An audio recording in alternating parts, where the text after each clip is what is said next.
while, they were really trying to hide us from any people who tried to take a photograph. And remember, the internet wasn't even... It was in its infancy. It was like Napster and stuff, right? Email was a thing, but I mean, faxes were still a thing then. But they would put us in these robes with the hoods on them, and we have these booties, these big thick that covered our hobbit feet, which hot and sweaty. The idea was supposed to protect the hobbit feet, but really it just made them slippery and gooey. But anyhow, the four of hobbits and whoever else was in the van, we'd all pile out looking. I don't even know what we looked like. Jawas or something. You know, moving around. The Jawa-esque, for sure. I definitely remember looking and feeling like, oh, we're a team. This is a team. It's a weird team, but it's a team. I have an image now in my head of just gooey hobbit feet. Those were like a hot commodity, the hobbit feet. I remember it was very like tightly under wraps. Like you couldn't get your hands on them, and not much. Did they survive? Did like have the hobbit feet? Have you taken some? Does Peter Jackson have some? I have a pair at home that have actually survived. Oh, nice. Yeah. They're a used pair. And then we all got hobbit feet that are brass or something that they put in Bronze. molds. Bronze. They're bronze, I'm told. My toe snapped off on my bronze one. I did too. Really? I was using it to hold open the door. Yeah. And it must have caught the toe. The paint started to chip, and I think I may have lost chip. a toe as well. It's quite sad. We're not complaining. It was very nice of them to give it to us. What seemed like a nice gift at the time. It was like giving you a sandcastle. Like, enjoy it. Oh, it's gone. Hey, next question over here. Hi, my question is for Sean, and I'm sorry to go off Lord of the Rings topic.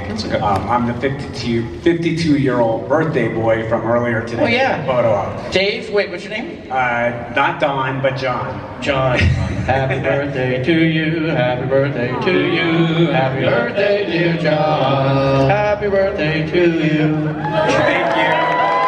And my question revolves around a scene you filmed for Rudy, actually. And the reason I bring it up is because being my birthday, my bigger birthday is next month, and I celebrate that much more these days, and that's my 10 years of being sober. And so my question is about a scene of Rudy draws from your emotions, because I use scenes in my life, a lot of scenes from movies motivate me, as well as the support and the help I get in my life. Scenes from movies, film, sports.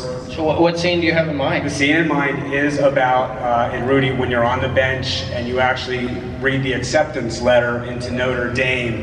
And I just know, I'm wondering what inspirations you felt when you filmed that scene, what were your motivations, and are there moments in your life where you felt feelings like I feel in terms of feeling strong emotions about... Well, you and I are going to have like an hour session together when we lay down, but I think I can speak to what you're describing. First of all, congratulations. Thank you. I was having a hard time, when I got that part, the one deal I made with myself was that I wouldn't fake anything. A lot of times you can fake your way through certain things, and that was an emotional scene, and the director had said to me to go off by myself for hours. I wasn't allowed to talk to anybody for hours, and that was like torture for Sean. Sean's a talker. And so when I did that, and I read through the script a couple times, and then I was bored, and then I was kind of frustrated. But anyway, we get there, and we do the first take, and it's set up, the shot is set up where it's filming Holy Cross, and it's a crane shot, and he sits down. When he gets in, it turns around, and it's now on the Golden Dome of Notre Dame. And they were, there wasn't digital grading like there is now. They could maybe stop it up or down a little bit, but basically it was golden hour, and they wanted to capture the image when the sun was just hitting the dome. Oh Jesus, no pressure. Right, exactly. No pressure, yeah. So take one, nothing comes. Take two, nothing comes. And the director was so funny. David Ansby is a world-class director, but he came up to me, and after the first two takes, he was very poised. He's very, he looked like he was playing the part of a director giving an actor a note. And I was just looking at him and trying to understand what he was saying, and it didn't work. Finally, we got to the fourth take, and they're going to lose the light. And he came up to me, and he looked in a panic, and he said he was trying. He didn't have any more words, And he finally just said, "What are you afraid of?" And when he said that, I just started sobbing. And he's like, wait a minute. You know, a professional can actually control when this happens.